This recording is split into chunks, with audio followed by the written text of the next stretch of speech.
সনাতন ধর্মকে আমি মনে করি শুধু আজ মুসলিমদের পেছনে লাগেনি, আজকে মুসলিমদের পেছনে লাগছে, আগামীতে হিন্দুদের টিকিট আসছে, আপনাদের হিন্দুদেরকেও আমাদেরকে এইভাবে চালাবে, তাই তো? বিজেপি আরএসএস এরা কখনো দেশপ্রেমী হতে পারে না, মানুষপ্রেমী হতে পারে না, সমাজপ্রেমী হতে পারে না, ধর্মপ্রেমী হতে পারে না। শুভেন্দু অধিকারী বড় বড় কথা বলছিল যে দাঁড়িয়ালা টুপিয়ালাদেরকে গাছে উল্টো করে ঝুলিয়ে সোজা করবো।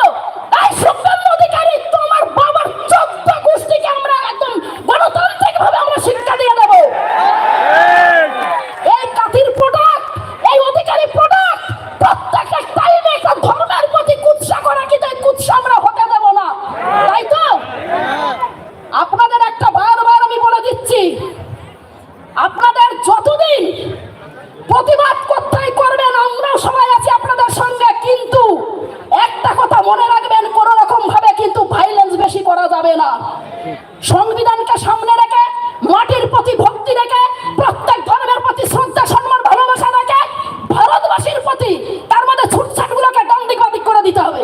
এসব আলুগুলো লালু কালু যারা আছে তারা 2014 ভ্যাকসিন নিয়েছে, ইনজেকশন ভ্যাকসিন নিয়ে তারা বলছে আমরা বড় হিন্দু। আমি অধিকারী বেটাকে বলেছি, আমি যারা তুমি তো অধিকারীর, আমি ভাদুড়ি, আমার ভাদুড়ি পদপি সারা পৃথিবী চলে, তুমি শেখাবে আমাদেরকে ধর্ম? তোমরা ধর্মের নামে আজকে মানুষের মধ্যে বিভাজন করছো, ধর্মের নামে তোমরা যে মানুষের মধ্যে বিভাজন করে শুধু বলছো হিন্দু খতরা মে হয়, হিন্দু খতরা মে হয়। আমি আমার হিন্দু পরিবারের প্রত্যেক মা বোন দিদি ভাই দাদাদের গুরুজনদের কাছে আমি একান্তভাবে অনুরোধ করব, হিন্দু শুধু খতরাতে নেই, খতরায় আছে 140 কোটি ভারতবাসী, তাই তো? 140 কোটি ভারতবাসী। আজকে মুর্শিদাবাদে যে ভাইলেন্সটা হয়েছে পুরোটাই প্রিপ্ল্যান করেছে শুভেন্দু অধিকারী।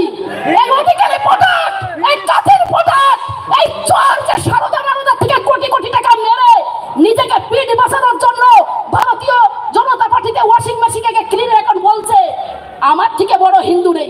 আরে তুই যদি হিন্দু হয়ে থাকবি, তুই তাহলে অন্য ধর্মকে কখনো যেন অপমান করতে পারবি না, কারণ আমাদের সনাতন ধর্ম সেটাই শিখিয়েছে। প্রত্যেকটা ধর্ম একতা ঐক্যতার কথা শেখায়, কিন্তু কিছু গদ্দার এই মাটিতে আজকে বড় বড় গদি পেয়ে সাধারণ মানুষদেরকে যেভাবে সত্যি অসম্মান করছে, ধর্মকে অসম্মান করছে, এইটাকে আমরা কিন্তু কোনোভাবেই মেনে নেব না। তাই একটা কথাই বলবো, আমার প্রত্যেক ভাই দাদা গুরুজন মা বোনেরা যারা যারা আছেন, আমি দেখতে পাচ্ছি বা সাইডে ছাদে রয়েছে, আপনারা একটু সাবধানে বসবেন, বাচ্চা থাকলে যেন পড়ে না, তাহলে পরে আবার তখন আর একটা ভাইলেন্স সৃষ্টি হবে। আপনারা সাবধানে বসবেন। আমি প্রত্যেকের কাছে, প্রত্যেকের সামনে এই মাটিতে একটা কথাই বলবো, একদম টেনশন করবেন না।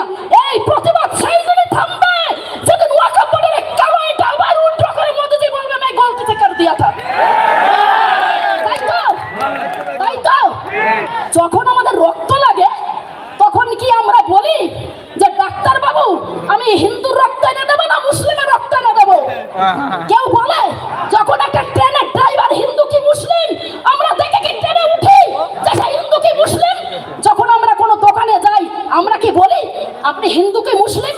আজকে আমাদের মধ্যে যে বিভাজনের একটা বাজে একটা জিনিস সৃষ্টি করা যায়, এইগুলোকে ধ্বংস করতে হবে গণতান্ত্রিক পদ্ধতিতে, কোন রকম লড়াই ঝগড়া না, কারণ ইসলাম ধর্ম শান্তির ধর্ম। আমি কিন্তু যতটুকু জানি ততটুকুই বলবো। মোহাম্মদ সাহেবকে অত্যন্ত ওনাকে আমি শ্রদ্ধা করি, কারণ উনি ছিল সারা বিশ্বের কিন্তু শান্তির দূত, সারা বিশ্বের সারা পৃথিবী। হিন্দু মুসলিম এরকম বিভাজন, হিন্দু মুসলিম এরকম বিভাজন মানে রাজনীতি চালু করেছে, কিন্তু কোথায় বলে আমাদের গীতাতে লেখা সত্যের জয় অনিবার্য, সত্যকে কখনো কেউ দাবিয়ে রাখতে পারে না, সত্য একদিন সম্মুখীন হবে।